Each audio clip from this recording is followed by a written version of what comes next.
Good afternoon, everyone, from Dunrovin Ranch in Lolo, Montana. I'm delighted to be here with our special guest, Dr. Carrie Forsman. This is your second time at Dunrovin. Yes. Is that correct? You That's came correct. by several years ago, a decade ago almost, Yes, right? that's right. And Dr. Forsman is a recently retired professor from the University of Montana who literally wrote the book on mammals of Montana. This is your second edition, is it not? It is. Yeah. So when did you first write this? In 2001. 2001. I published it with the Mammal Society. Okay. And then waited about 10 years accumulating more information and published this in actually 2012. 2012, the second edition. Well, it's just plumb full of good information and wonderful photos. You had one photographer that you worked with, is that right? Well, actually, no. I had one photographer that produced a lot of the photos for this, and actually 200 of the photos in there are his. Wow. But I actually worked with 43 wildlife photographers.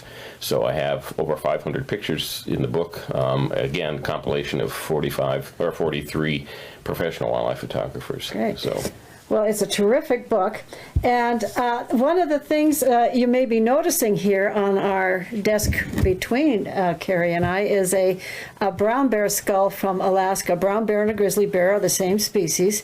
They're the largest bears in North America other than the polar bear. Is that correct? That's correct. Okay. So, Carrie, tell us a little something about your background. You originally were a professor at Rhode Island. Is that not correct? Yeah, I started my career at the University of Rhode Island. I taught there for 5 years and always wanted to come back to Montana. I'd actually been an undergraduate here at the university. So I wanted to come back to Montana, or at least back to the Northwest. What year were you an undergraduate? 1968, so 50 years. 50 years ago, I was an undergraduate at the University of Montana. That was the year my husband graduated from the University of Montana in wildlife. Well, I came so we were all here. Yeah, so I was just came as an undergraduate in wildlife in 1968. But then, obtained my master's and PhD at the University of Idaho, and then ended up teaching at the University of Rhode Island, and really enjoyed, the University of Rhode Island. But there are a lot of people back east, and I preferred the mountains and the Northwest. So I was hoping to get back to the Northwest, not necessarily University of Montana. I didn't think that would even be possible. But a job came up here, and my wife said, "Please apply." So I did, and fortunately was offered the position. So I've been here back at the University of Montana since 1984. And during that time, you've done a lot of work, not just in Montana, but in Southeast Asia as well? Yes. Most of my research and all of my graduate students' research projects have been in Montana, Montana and Idaho. But my own personal interests are in Asia. So I've worked in Taiwan and China on the Tibetan Plateau. Spent a lot of time in Bhutan, little country of Bhutan. Been down into Borneo and Vietnam, and have a lot of projects in that region. So I really like Southeast Asia and the mountainous areas over there. All of that research has been up in the mountains, actually working with indigenous people. Well, fun. Someday we'll have to have you back to talk about that. That'd be fun. So, yeah, that sounds like a great topic. Well, one of the things that Montana always brags about is that we have the most intact ecosystems in the lower 48. Is that a true statement? Well, it is, and we've got some of the largest wilderness areas, still existing in the lower 48. And so literally within 5 miles of here, or a couple of miles of where we are right now, we have the Bitterroot Wilderness area, and we have a larger wilderness area as well to the east of here, about 30 or 40 miles. So very large, undisturbed wilderness areas. So the ecosystem, is pretty much maintaining itself. And that includes the mammals, does it not? And it does. So we've got an incredible diversity of wildlife here. The book that I wrote deals with every one of those mammal species. So there are 109 species of mammal in Montana, but a real suite of species that you wouldn't find together elsewhere. I mean, the bears, from carnivores to right, little guys. right, and so we've got the rarer species. We've got grizzly bears, we've got wolverine, we've got wolves, all of the fairly rare carnivore species together in a relatively intact ecosystem. Well, Dr. Forsman is here today to help us understand how many of those 109 species of mammals adapt to Montana's winters. And let me just say, I'm going to tell you a short little story. When I moved to Alaska, I drove up the Alcan Highway partway in February, almost 40 years ago, whatever.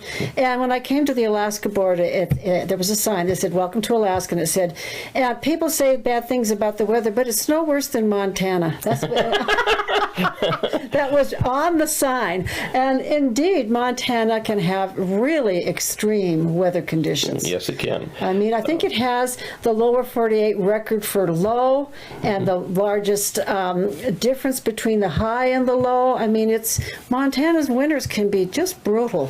They can be, and they can be unusual as well. I mean, last week it was 60 degrees, right? Which is, in my mind, unheard of. In late January, early February, I was used to 20 to 30 below zero temperatures for a week or two, at a time in the 60s and 70s when I was here. Right. But we're seeing a definite change. Right. Well, we'll talk about that afterwards. But Carrie has brought this wonderful slide presentation for us, and it's going to walk us through some of the different strategies that mammals in Montana have adopted or evolved, really, to cope with these extreme weather conditions. So give us a little journey through Montana, Carrie. Okay. The first slide here simply shows a winter scene, but what we need to appreciate in these northern latitudes, we can have extreme cold temperatures, and that's not the most significant factor that these animals are associated with and confronted with, but these cold temperatures and the snow conditions that exist limit food. Okay, so we're in a situation where not only do you have to contend with really cold temperatures, but a difficulty in obtaining food.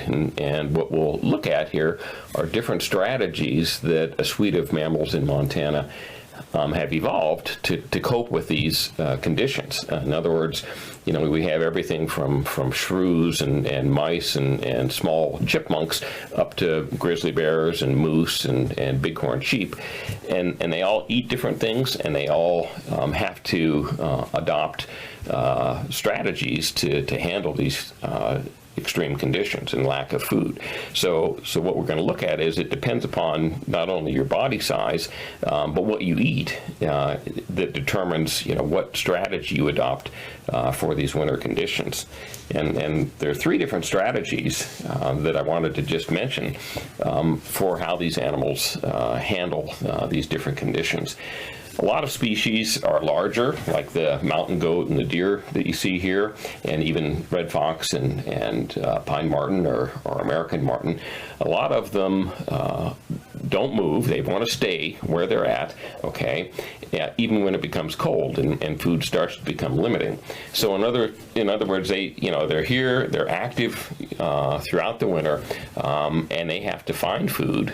They don't burrow underground, they don't migrate to some other location, so they have to handle the cold temperatures. And what these animals do, their primary strategy, is to put down dense fur, okay, just like you would put on a winter coat to go outside when it's really cold.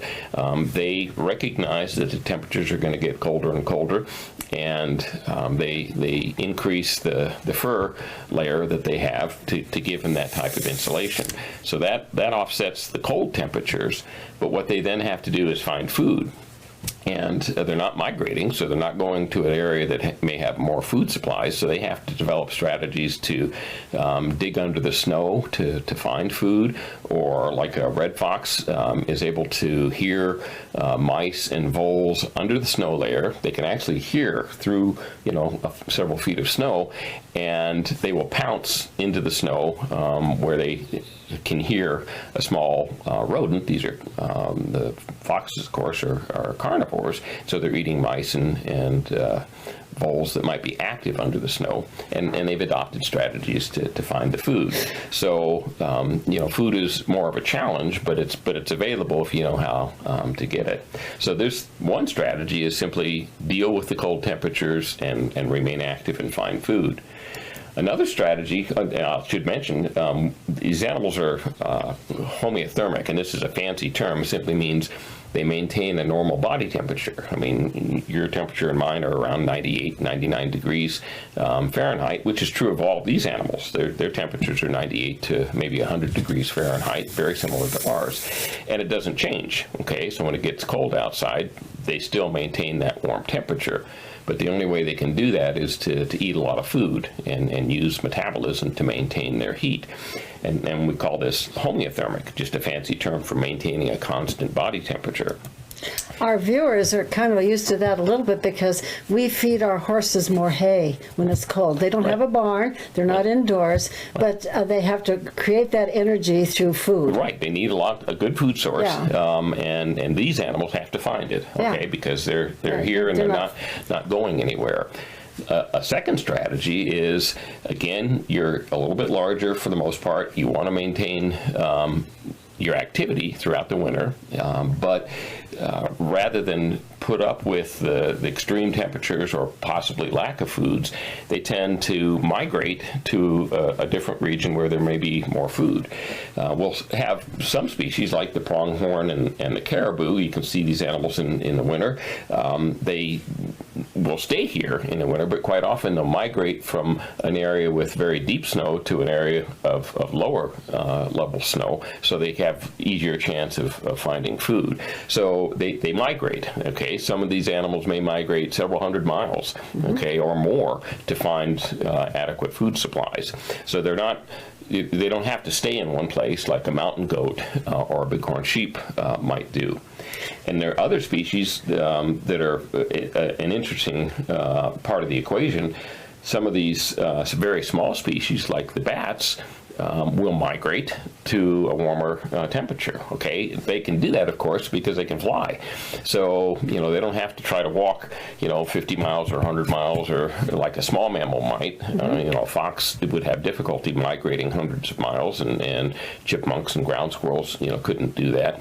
The bats, since they can fly, will leave Montana in September, and they'll fly down to New Mexico, Arizona, some of those areas where it's a little bit warmer and there are insects available during the winter months. Up here, the insects simply disappear because it's so cold.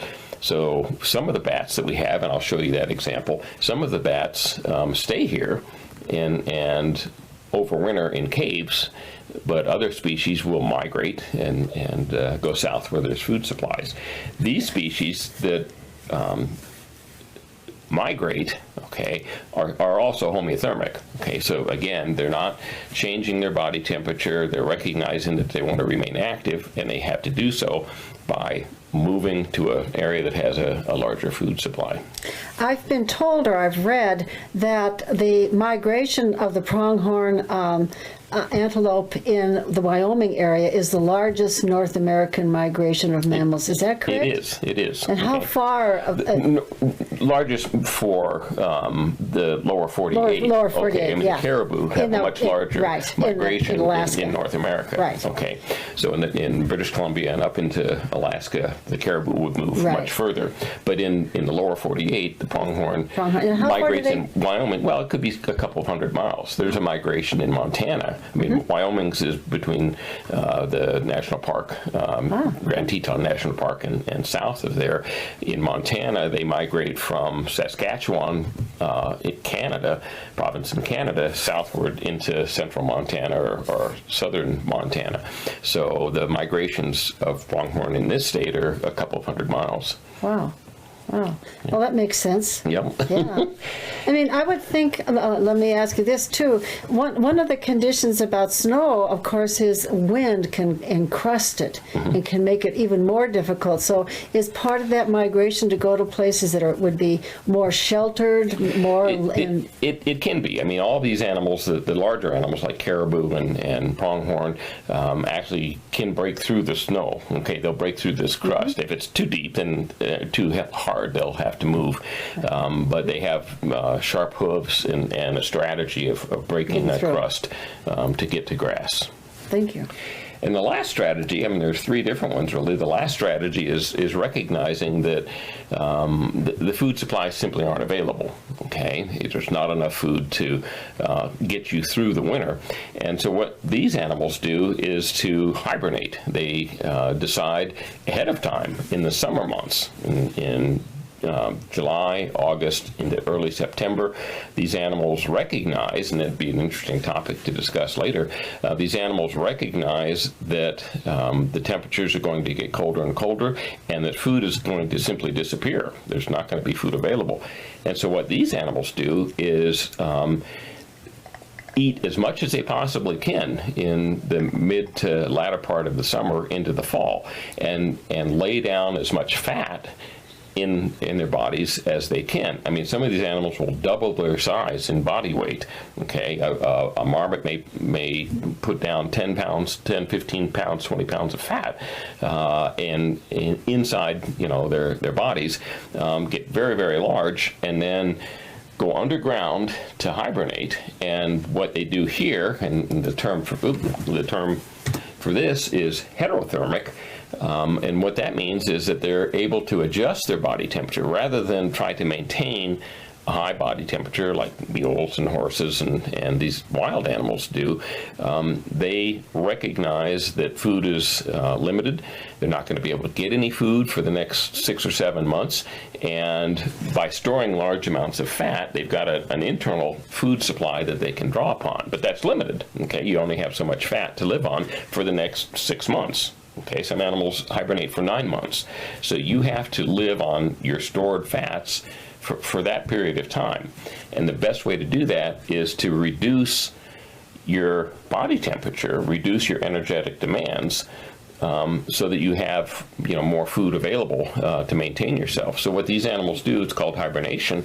They will actually lower their body temperature. They're heterothermic. They don't maintain a constant temperature of 98 degrees or 100 degrees. They lower their body temperature down, some of these animals, to about 33 degrees Fahrenheit. So 1 degree above freezing. Okay, your body's made up of cells with water in them, and if your body temperature goes to 32 degrees, the cells will freeze totally, and you'll die.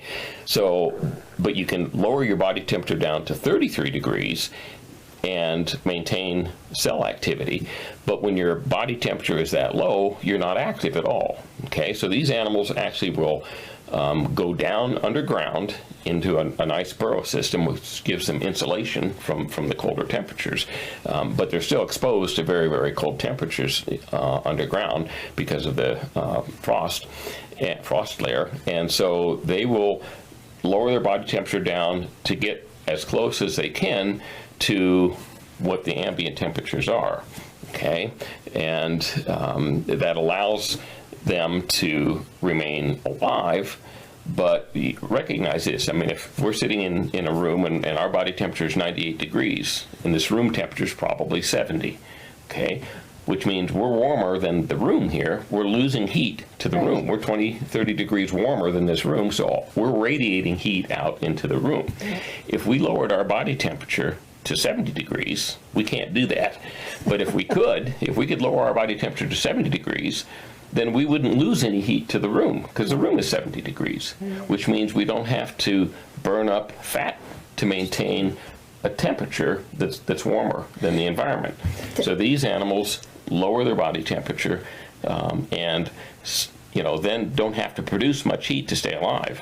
That must induce some physiological changes, though, in terms of heart rate, It does everything. Okay, I threw up some examples on this slide. The marmot, the red-tailed chipmunk, those species drop their heart rate down to just a couple of beats per minute. Okay, these smaller animals would have a heartbeat of about 300 to 400 beats per minute, a lot faster than ours because they're very small. But they'll lower that down to just a few beats per minute, which again means that they don't have to use energy to maintain a high heart rate. It also means they're sleeping. I mean, they're not aware of their environment. It's like a very, very deep sleep, okay, for months and months on end. What's interesting is that some of the largest animals, the bears, okay, the black bear and the grizzly bear and the polar bear, will also hibernate. They're so big that they can't afford to drop their body temperature down too low, because ultimately you've got to raise your body temperature back up. So if you think about a chipmunk that weighs maybe an ounce or so, they can drop their body temperature down to 33 degrees, and it doesn't take a lot of energy to warm up that little mass, their body, in the spring when they want to wake up again and the temperatures are comfortable. So they don't need a lot of energy and fat stores to warm themselves back up.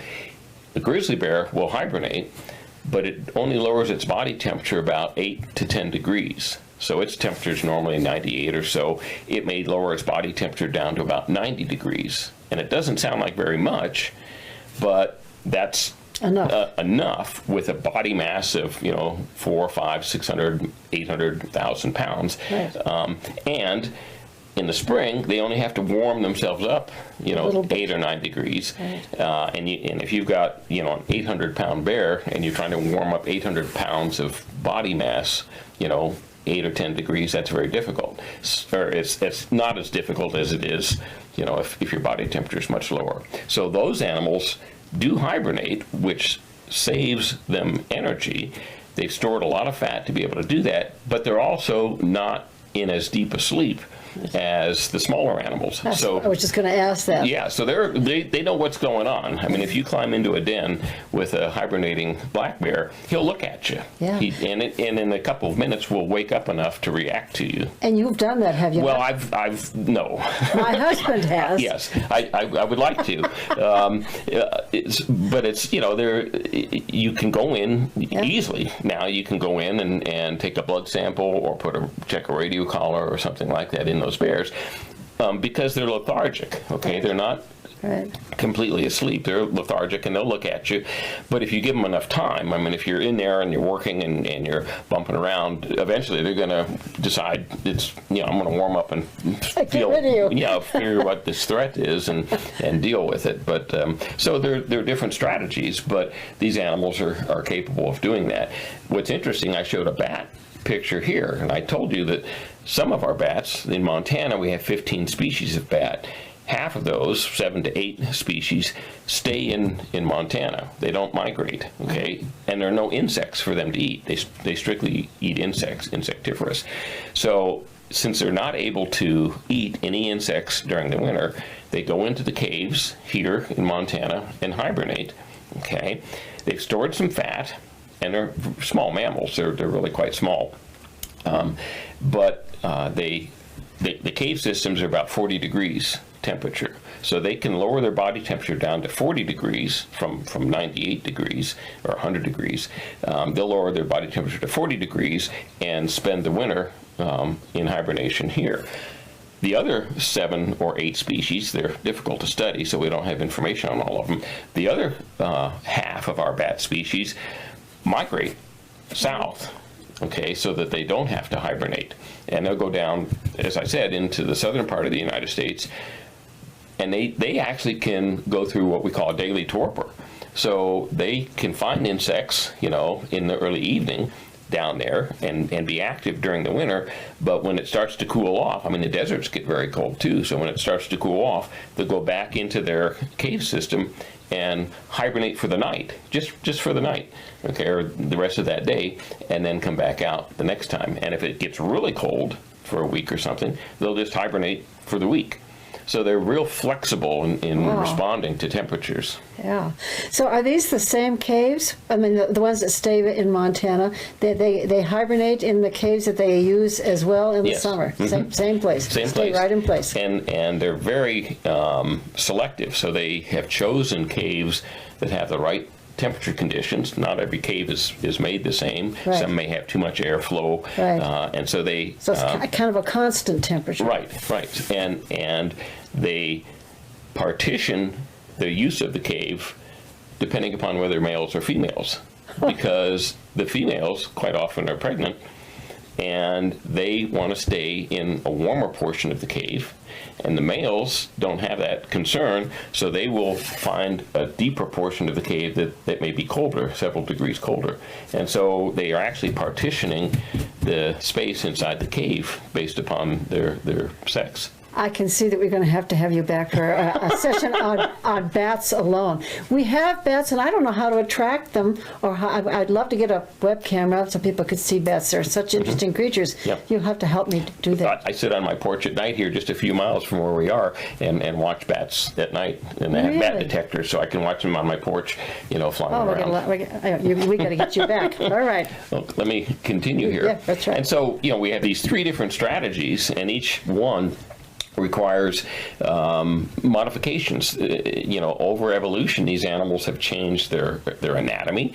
They've changed their basic physiology to adapt for hibernation. And a lot of times there are behavioral changes. And let me show you just a few examples. We've already talked about this. Some of the species that remain active, and stay where there is some food available, but very cold temperatures, lay down a very dense fur coat. I mean, if you have a dog or a cat, you may notice this in the winter. Your dog gets a denser fur. Well, these animals have taken that to extremes. Some of these animals have extremely dense fur. The red fox, for example, only weighs maybe 10 to 12 pounds. A large red fox weighs 10 to 12 pounds, but it looks like a 25-pound animal. Very, very dense fur, but a very small body. And the other species, like the mountain goats, the bison, those animals that stay in these conditions and are able to find food, also lay down a very dense fur. Some of the fur may be many inches thick, maybe 3, 4, 5, 6 inches dense. So it's like putting on a very heavy coat to provide you that type of insulation. And I'll show you another example. This is an interesting example because if you look very closely at the hair that these animals lay down in the winter, it's very, very dense. So we have 2 layers. What's called the underfur, is right against the skin, and that's your insulating layer. So they increase the number of hair follicles, the density of hairs on the surface of the skin and the thickness during the winter. And this is an interesting metric here. Many of these species will have over 100,000 hair follicles per square inch of their body. So in 1 square inch of their body surface, they'll have 100,000 hair follicles, and it's that dense. It's extremely dense, like and maybe it's like a carpet, but it's a dense, thick carpet that may be very deep. And then there are guard hairs at the top that project through. These are very rough hairs to protect the underfur. So if you look at your dog, if you have a dog, you can see that in the winter. They have these rough hairs on the outside that just protect the underfur from getting dirty. And guard hairs take the abuse, but the underfur provides a very, very thick insulating layer. So the guard hairs would protect from things like moisture when we get a freezing rain, for example. Right. So it would prevent the moisture from getting down into the underfur. Is that basically? For the most part, I mean, it depends on the species. I'll show you another example here. The river otter, the river otters, we have river otters just right here out the back door in the stream, in the Bitterroot here. River otters are fairly common around Montana, and they're active throughout the winter. So the fish is abundant. So their food supply, in this case, is fish. The fish don't go away. They're in the stream, so they have plenty of food to eat, but the temperatures are really quite cold. And so what these animals do, if you look at the hair follicles themselves.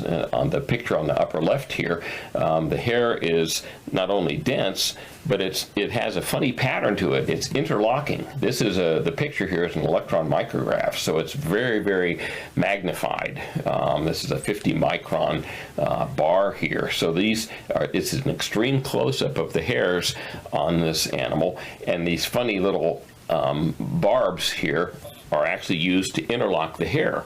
And what this does is create a very dense woven type of hair structure, and the picture on the lower right shows air bubbles. And so what it does is it traps air bubbles in amongst these intertwined hairs. And the air serves as like a thermopane window. Right. It insulates. It insulates the fur, and actually can retain heat from sunlight. So they have a very dense, unique kind of interlocking pattern to make a dense fur to fight against the cold streams. I mean, water gets very cold. So in extreme weather, when rivers freeze over, how do otter... Well, the otters are smart enough. I mean, they don't break through the ice themselves very often, unless it's a thin layer. They can do that. But they'll find, they live around log jams, those types of areas where the ice will break up. And so all they need is a small opening, a few inches, maybe 8 or 10 inch sized opening to get into the water. So they'll find those, they'll run along the bank. They might run a mile or two and then find a site where the ice is broken up around the log jam, and they'll dive in under there and feed on fish, and then come back up above the surface and run around. And the other thing, there's another example here, the pronghorn we've already talked about. Many of these animals, they all eat grasses, and they have to dig through the snow to find the grass that's available. But they also have to put up with these extreme cold conditions, because they don't, for the most part, go very far. They're always in these winter conditions. And if you look at the small picture here in the upper left-hand portion of the slide, you'll see a cross-section through one of their hair follicles. And their hair follicles actually have they're partitions inside, like little capsules, and those are all filled with air. This is not fat or anything else here. These are all small chambers filled with air inside each hair. You just pull off a hair, and that hair is hollow on the inside with these chambers filled with air. So again, it's like a thermopane window. It insulates the animal against the colder temperatures. Interesting. I had no idea. Yeah. And that in itself is really quite useful.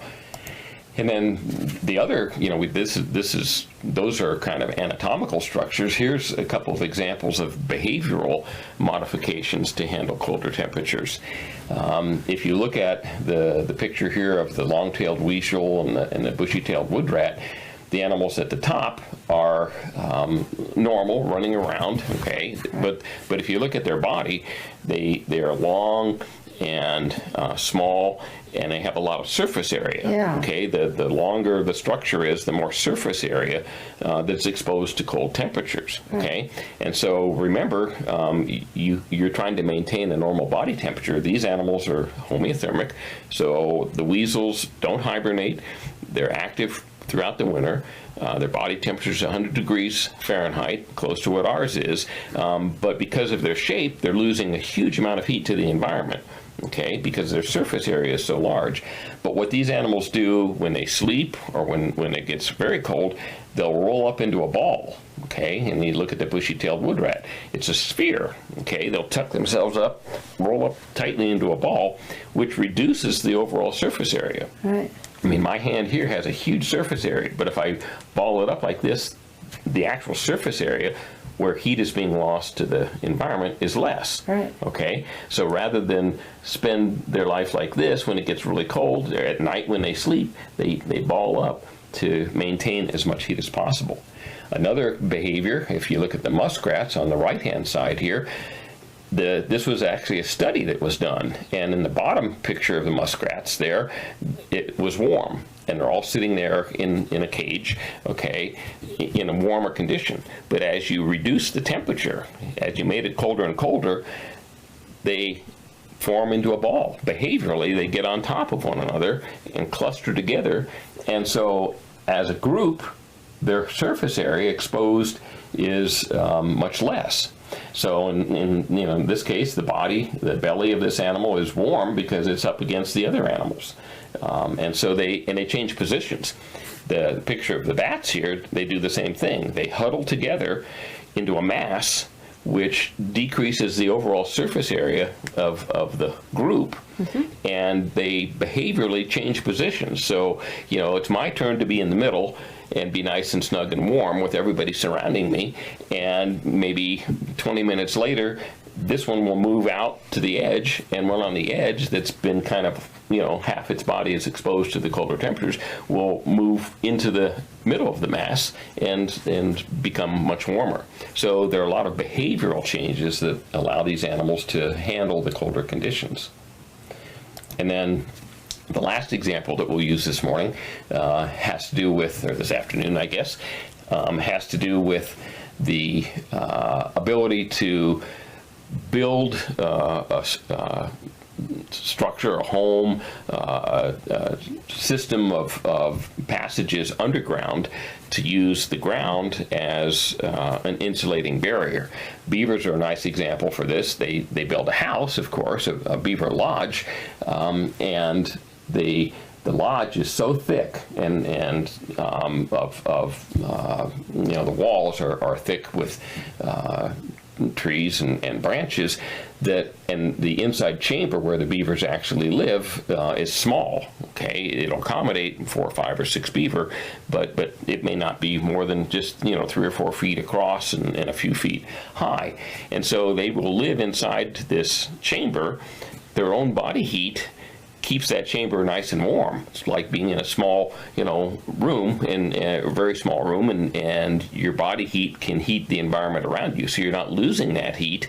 You're actually using it to maintain a warm environment. And the very dense, thick branches that they've created this lodge from protect them from the cold environment and the wind. The snow will build up over the top of this. So even though if you look at this figure, it's a little complicated, but the bottom figure shows the temperature of the environment, which may be 20 or 30 degrees below zero.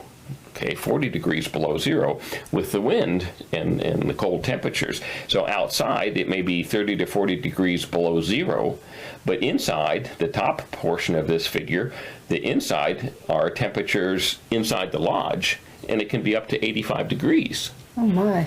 Because the animals are producing heat and maintaining that heat inside this chamber. And the reason it bounces up and down is that you can say, at these lower temperatures, the animals were out swimming around in the water, feeding during the day, and then they come back into the lodge, and the temperature in the lodge warms right up because of their own heat. So it's a behavioral adaptation that allows them to stay active during the winter, but have a warm lodge to retreat to. And the last example here are prairie dogs, and it's the same type of strategy. The prairie dogs will build a burrow system underground. They may be 3 or 4 or 5 feet underground. They'll have a burrow where they can sleep. These animals actually hibernate, so they're doing 2 things. They have a deep lodge system where they can retreat to in the winter, in a deep chamber several feet underground, so they've got that insulating layer, but the soils actually still get very cold, and they actually hibernate. So they have stored fat, and they'll stay inside these chambers for months on end, and try to maintain a very cold body temperature, so that they don't use up their fat supplies very quickly. Wow. Yeah, there's a lot going on. Lots of different strategies. Yeah. Well, this is terrific, Carrie. Let me see if we have any questions here. I don't see any right off the top here. Let me ask you about other parts of the world as you go down in latitude from Montana, say, for example, down to California. I would assume that even though winter conditions are not as severe, that with elevation that they would be, and there would be some similar changes, even though, even at the lower elevations, food availability, I would assume, changes, so that... It does, and it depends, it's very species specific. We have yellow-bellied marmots here, okay? They're common. You'll have them right outside on the ranch here. And the yellow-bellied marmots are animals that will hibernate, for the entire winter period. Their population actually extends down through the Sierra mountains, so yellow-bellied marmots are the only marmot species in California. We have two in Montana, two different species, but there's one in California, and those animals will do the same thing. At the higher elevations, they'll hibernate. At the lower elevations in Southern California, they may not hibernate. It just depends on the location and food availability. You will see, again, food restrictions in the Sierras and the higher mountains. Of course, you get deep snows, and you'll have the same conditions there. But if you go to lower elevations, you may be exposed to better conditions and more food. And so from that standpoint, many animals will migrate from the higher elevations to the lower elevations in California to find food resources. Well, this has been really interesting. I appreciate your coming. I still don't see any questions right here yet. Let me see if I'm on the right place here. I'm looking forward to having you come back, not next week, but the week after, and we will continue our talk about animals in Montana. And I see that my husband back here is asking about pika. Okay. The pika is a really interesting species, and I'd love to talk about it. That was the first animal I ever studied as a student. I started actually 50 years ago. My first research project was on pikas, and I've been studying them ever since. A pika is a small lagomorph. It's a rabbit, okay, one species of rabbit, and they're very small. They're probably about the size of my fist here, and they live at these very high elevations in rock slopes. But what's really unique about the pika is they're small. Okay, everything is going against them. They live in high elevation, so very, very cold, 30 feet of snow in Glacier Park. But they don't hibernate, okay? They remain active year-round, and their strategy is to store food, okay? They spend the good part of the summer, and they're herbivorous, okay? So they're a rabbit, so they eat grasses and flowers and other types of plants, and what they do is collect as much food as they can. They go out and they're very selective. They have specific flowers that they prefer, and they'll cut these flowers and other grasses throughout the summer and put them in what we call hay piles. So they'll store their food. It's just like you going out and harvesting grains or other types of food and putting them in a storage site, okay, that you can live off of during the winter when the plants aren't growing anymore. These animals will create their own food resources, these like hay a piles, cache. like a cache, okay, of plants. The plants will dry, right, but these animals understand, and we're not sure why or how they do this, but they recognize the quality of the foods that they're cutting. So they're choosing specific flowers that retain nutritional source for longer periods of time once the flowers are dead and dried, okay? So they're very smart in choosing the right types of plants that store better than other types of plants.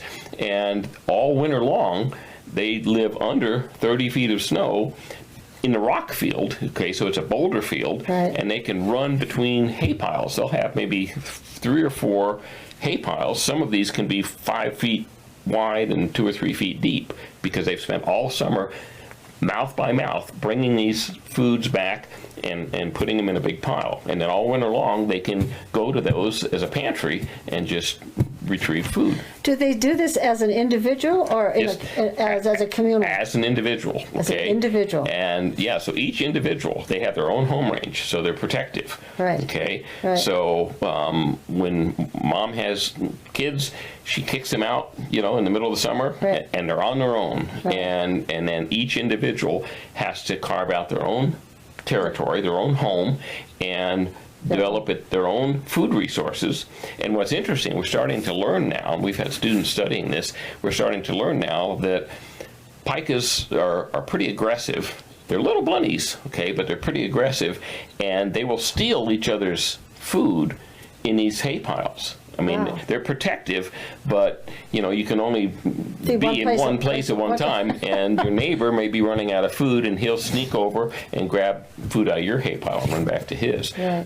So there's a lot of that going on that we've had difficulty studying because it's under 30 feet of snow in a rock field, okay? So we haven't been able to watch them do this, but we know that that's happening. So what I'd like to ask you to do, Carrie, is for our next presentation, could you focus on late winter and early spring? Mm-hmm. Because there's a lot going on there, isn't there? There is, and what I would like to do, I mean, we've talked about strategies here, right. And one of the unique strategies, obviously, is hibernation. Right. Okay, I mean, it's one thing for a pronghorn to move, 100 miles down to find better grass, and then to move back in the spring. Right. Okay, that's pretty standard procedure. But if you're an animal that hibernates, okay, and you've lowered your body temperature down, 50 degrees different, and you're not active at all for right. 9 months, okay, and then you have to warm back up and deal with spring again. What a really interesting question is, how do these animals know what to do? I mean, why do they know, that in 2 months there's not going to be any food available and it's going to be really cold? How does a small mammal know 2 months from now, right. I'm not going to have any food, so I better start storing food as body fat, right. okay? What is the trigger that tells them to do that? And then in the spring, how do they know that it's getting warmer? They're 5 feet underground, right. in the dark. Yeah. And how do not they know? daylight length. Well, no, they can't see photo period. Right. Okay. Right. How do they know that, hey, next week it's going to be warm and grass is going to be growing, and I better wake up because I've got to get ready for the next winter. Right. I mean, you only have a few months to breed, produce babies, and store all the food for the next winter in your body fat, okay? Right. So behaviorally, you've only got a short window of time to accomplish all of these things. So you need to wake up as quickly as you can when it's no longer cold outside and there's food available. New grass is growing. How do they know to when do that that? is. And we can talk about that. That's terrific. Yeah. That will be really fun. And I mean, there's also the whole issue of what foods are different in the spring than they are in the middle of the summer. They are. Yep. Well, the food quality changes. Food quality, okay? but food availability, I would think also. Yeah. Yeah. Yeah, and it just depends on what you're eating. Right. I mean, if you're eating grass, Right. it's one thing. If you're eating small mammals, like all the carnivores do, Right. it's totally different. Totally different. Or insects. Well, this has been great. Yeah. I really appreciate your coming, Carrie. Well, thank you for having Yeah. me. I want to thank all of you for joining me this afternoon. And if you have any questions, go to the post or give us an email, and we'll accumulate those questions, and we can start our next session with Carrie by addressing your questions. So I want to thank you, and I'm going to wave goodbye to all of you. And do come back on Thursday for our broadcast at 2:30 in the afternoon with Training Our Donkey Divas. And until then, I just want to say thanks again Thank very you. much. Mm-hmm. And we'll Enjoyed have you it. back in 2 weeks. Goodbye, everyone.